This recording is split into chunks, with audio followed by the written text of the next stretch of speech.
오늘도 클릭해주셔서 감사합니다. 구독과 좋아요 부탁드립니다.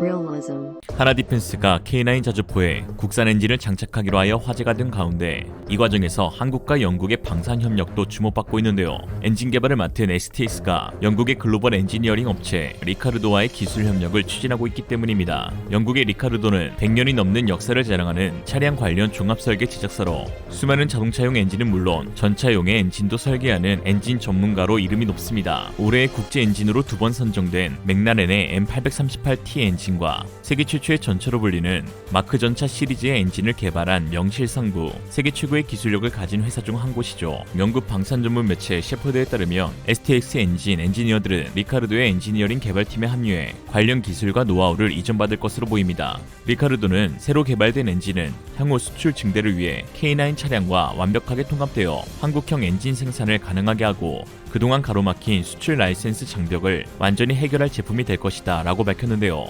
STX의 한국형 자주포 엔진이 개발되게 된다면 독일의 제재로 인해 수출되지 못하고 있는 중동 지역으로의 수출이 대폭 증가할 것으로 보입니다. 2019년 UAE에 K9 자주포 수출을 추진한 적이 있었지만 독일의 거듭된 반대로 인해 무산되기도 했었죠. STX 엔진은 K9 자주포 엔진은 독일 MTU사의 기술 협력으로 생산해 국산화율이 60%에 그쳤지만 이번 국산화 사업을 통해 자체 기술을 적용한다면 국산화율을 100%로 끌어올릴 수 있을 것이라고 밝혔습니다.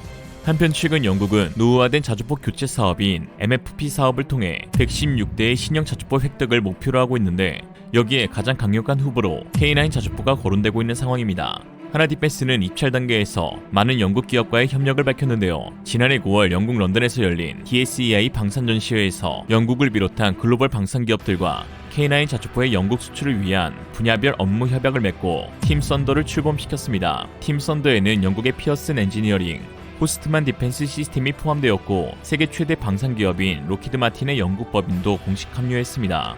하나디펜스는 K9의 최신 버전인 K9A2를 제안할 예정으로 K9A2는 자동 탄약 장전 시스템과 복합 소재 고무궤도, 원격 사격 통제 체계 등이 탑재돼 화력과 방호력, 기동력, 생존성 등이 대폭 강화된 버전입니다. 특히 K9A2의 핵심인 고반응 화포 연구 개발이 최근 성공적으로 완료되었는데요. 고반응 화포는 탄약 장전을 100% 자동으로 수행할 수 있는 자동화 포탑을 탑재해 분당 발사 속도가 기존 6발 대비 1.5배가량 늘어나며 탑승 병력의 숫자도 기존 5명에서 절반가량으로 줄었습니다. 이처럼 최근 한국과 영국의 방산 협력이 급속도로 많아지고 있는데요. 사이먼 스미스 주한 영국 대사는 브렉시트 이후 영국 외교의 중심축은 인도태평양이라며 한국과의 관계를 특히 강조해서 언급했습니다. 세계 군사력 순위 6위 한국과 8위 영국의 군사협력 강화에 대한 기대감이 커지면서 각각 지상과 해상에 특화된 기술력을 중심으로 군사력 증대뿐만 아니라 상호 수출 확대라는 시너지를 누릴 수 있을 것으로 보입니다. 영국의 6.25 전쟁 참전 이후 최고 우방으로서 이어온 양국 관계도 한층 더 돈독해질 전망이죠. 한 군사 전문가는 한국과 영국의 방산 협력이 30년 전 러시아와 한국이 추진한 불곰 사업과 같은 효과를 낼 것이라며 이미 무기 수출 강국으로 도약한 한국이 아직 획득하지 못한 일부 기술들을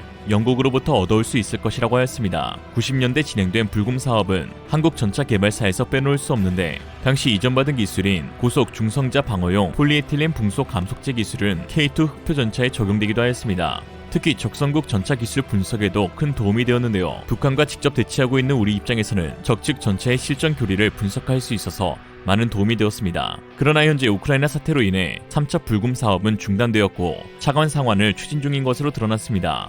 또한 못 받은 차관을 현물이 아닌 현금으로 받는 것이 현재로서는 이득이라는 의견도 있는데요. 1차 사업 당시 컵라면 초코파이를 주고 T-80을 받아온 에피소드가 워낙 강렬해 러시아가 골수까지 빼줬다는 인상을 남겼지만 이건 당대 러시아의 경제 상황이 워낙 좋지 못했었기에 가능했던 것이고 러시아의 경제가 정상화된 2차 사업부터는 오히려 한국 측에 불리한 조건들을 제시하였습니다. 아직 러시아는 현물로도 전체 상황액을 다 갚지 않았고 상당 액수를 체납하고 있습니다. 게다가 미국제 무기가 대다수를 차지하고 있는 한국군에서 러시아제 무기는 호환성의 문제가 발생하고 있으며 또한 30년 전과 비교해서 한국의 기술력은 몰라보게 발전하였고 러시아는 오히려 최근 우크라이나 전쟁을 통해 그 무기 성능이 과장된 측면이 있다는 사실이 드러나고 있습니다. 러시아의 최신의 T-90M 전차마저 우크라이나의 대전차 미사일에 대응하지 못하는 모습을 보이고 있습니다. 또한 최근 스웨덴 국방연구소는 러시아가 발트해 지역에 배치한 S-400 지대공 미사일 등 반접근 지역거부 전력이 실제보다 과장되었다면서 거품이 꺼졌다는 제목으로 보고서를 냈습니다. 또한 러시아가 야심차게 개발한 5세대 전투기 수호이 57도 아직 정식 배치되지 않고 있는데 높은 가격, 성능 부족을 이유로 프로젝트가 무기한 중단되었죠. 한국에게 필요한 기술력 부분에서 사실상 크게 기대할 부분이 없다는 분석도 있는데요. 한국은 지상무기 체계에서 세계 최고의 기술력을 가졌다는 평가를 받고 있는데 지상전 최강자인 자주포에서 한국산 K9 자주포는 현재 세계 시장의 70%를 차지하고 있고 공중전 게임 체인저인 전투기 역시 한국은 KF-21이라는 국산 4.5세대 첨단 전투기를 자체 개발하였습니다. 그나마 한국에게 있어서 필요한 기술력이라 함은 이제 새로이 도전하는 항공모함 기술일 텐데요. 러시아 해군 상황은 심각한 지경이고 오히려 그 기술은 영국에서 주겠다고 하는 상황입니다. 또한 유럽과 미국 등 서방 진영이 러시아와 각을 세우고 있는 것도 하나의 변수로 작용되고 있습니다. 영국은 전쟁이 끝나도 러시아와의 관계를 정상화하지 않겠다고 엄포를 놓으면서 역대 최대 수위의 제재도 가하였는데요. 러시아도 이에 굴하지 않고 양국 관계가 끝날 것이라 경고하면서 영국 보리스 존슨 총리를 콕 집어 입국 금지시킨 상황입니다. 미국과의 관계는 말할 것도 없고요. 서방 진영에서 한국에게 중국과의 관계만큼이나 러시아와의 관계에서 극단적인 선택을 요구하진 않겠지만 서방 민주주의의 핵심 국가이자 아시아 태평양 지역의 리더인 한국 역시 최근 사태를 통해 러시아와의 관계가 껄끄러워질 수밖에 없는 것도 사실입니다. 진행되기로 했던 불곰 3차 사업이 무산된 것도 이 같은 이유에서이고요. 현재 한국은 방산 시장에서 수입보다 수출이 더 많은 방산 강국이 되었습니다. 올해 세계 방산 시장 9위를 기록한 한국은 내년에는 세계 5위권 내로 진입할 것으로 예측되는데요. 특히 주목해야 할 것은 2016년에서 20년 기간 우리나라가 무기 수출을 가장 많이 한 국가가 동남아, 중동 국가가 아닌 영국이라는 사실입니다. 영국은 14%로 1위를 차지했고 필리핀 12%, 태국 11% 순이었습니다. 영국의 군비는 72조로 세계 5위권을 유지하고 있으며 유럽 내 최대 무기 수입국으로 직전 5년에 비해 74% 많은 무기를 들여왔습니다. 수입을 많이 해주는 나라와의 방산 협력은 상당히 이상적으로 보이죠. 영국이 주로 수입한 우리 방산 무기는 39,000톤급 군수 지원용 함정인데요. 한국은 총 4척을 건조해 주었습니다. 당시 세계 각국 군사 전문가들은 매우 놀란 반응을 보였는데 영국이 아닌 해외 조선소에서 건조하는 최초의 영국 해군 군함이었기 때문인데요. 해양 강국인 영국이 왜 한국 군함을 사들일까 의아하기도 한데 사실 영국은 지난 10년 동안 해상 분야 기술에서 세계적 리더로 자리 잡았지만 수요를 충족시킬 만한 국내 제조 기반을 구축하지 못해 해외 공급망에 의존하고 있습니다. 기술력은 있으나 건조력이 부족한 것이죠. 이런 관점에서 만약 영국의 기술력과 한국의 제조 능력이 합쳐지게 된다면 시너지는 상당할 것으로 보입니다. 이에 이제 러시아가 아닌 영국과의 방산 협력을 늘려나가야 한다는 주장도 제기되고 있는 것이고요. 현재 한국에서 건조한 타이드급 군수지원함에 대한 영국 해군의 만족도는 매우 높으며 극지에서 적도까지 전 세계 어느 지역에서도 유류와 식수, 군수 물자 등을 안정적으로 보급할 수 있는 것으로 알려져 있습니다. 또한 노르웨이 해군 역시 영국 해군과 동급의 군수지원함 한 척을 우리나라에서 건조하기로 결정해 화제가 되기도 했었는데요. 노르웨이 정부의 결정에 가장 큰 영향을 미쳤던 것이 다름 아닌 영국 정부의 적극적인 추천이었습니다. 대우조선해양이 건조한 3번함 몇 명씩 당시 한 관계자는 영국은 계약금을 미납하거나 재협상을 요구한 적이 단 한 번도 없다고 밝히기도 하였는데요. 이는 러시아가 불곰 사업 때마다 현금과 현물의 비중 문제로 협상을 질질 끈다거나 인도네시아가 잠수함 계약금이나 KF-21의 분담금 문제로 속썩이는 모습과 대조적입니다. 우리나라 역시 영국과의 협력을 통해 얻을 이익이 상당합니다. 특히 최근 해군의 수건 사업인 경항모 건조와 관련해 영국과 한국 양국의 기업들의 협력이 크게 늘고 있는데요. 대우조선해양과 경항모 사업을 놓고 경쟁 중인 현대중공업은 영국의 항공모함 퀸 엘리자베스의 설계 건조를 맡은 영국의 밥곡사와 협력하기로 하였습니다. 경항모 기본 설계 사업 수주 및 실성 건조를 위해 양사가 보유한 핵심 기술력을 결집하기 위한 것인데요.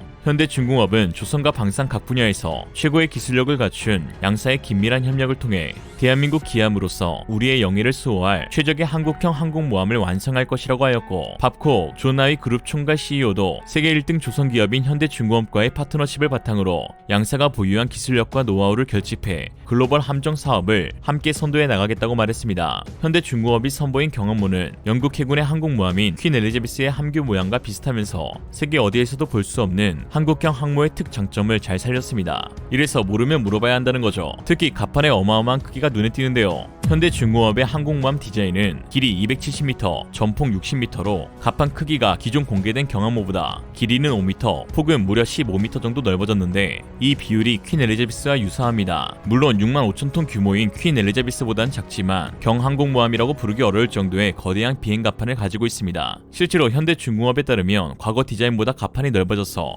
갑판 무게만 1000톤 이상 증가했다고 하였는데요. 전문가들은 한국은 예전부터 주변국의 군비 증강을 우려해 스펙을 오히려 축소 발표하는 경향이 있는데 이번에 공개된 현대중공업의 항모는 이러한 군의 요구에 맞춘 것으로 보인다고 하였습니다. 일각에서는 경하 배수량 39,000톤 이상, 만지 배수량은 5만 톤 이상의 중형 항모의 모습을 갖췄다고 평가하고 있죠. 한편 러시아는 현재 무기 고갈로 인해 중국에까지 지원을 요청한 것으로 드러나 충격을 주고 있는데요. 러시아가 의지할 곳이 중국밖에 없는 형국에 두 국가의 협력은 커져가고 있습니다. 이런 상황 가운데 한국과 영국의 방산 협력이 지난 불곰 사업의 성과를 뛰어넘어 유럽과 동북아의 평화의 구축점이 되고 더 나아가 세계 민주주의와 평화의 중심축이 되는 계기가 되길 기원합니다. 반대하면 시진핑, 오늘 한 주평, 팬더와 불곰이 친하게 지내면 호랑이는 사자를 찾게 된다. 이상으로 리얼리즘이었습니다. 여러분의 생각은 어떠신가요? 현명하고 지혜로운 여러분의 의견을 지금 댓글에 남겨주세요.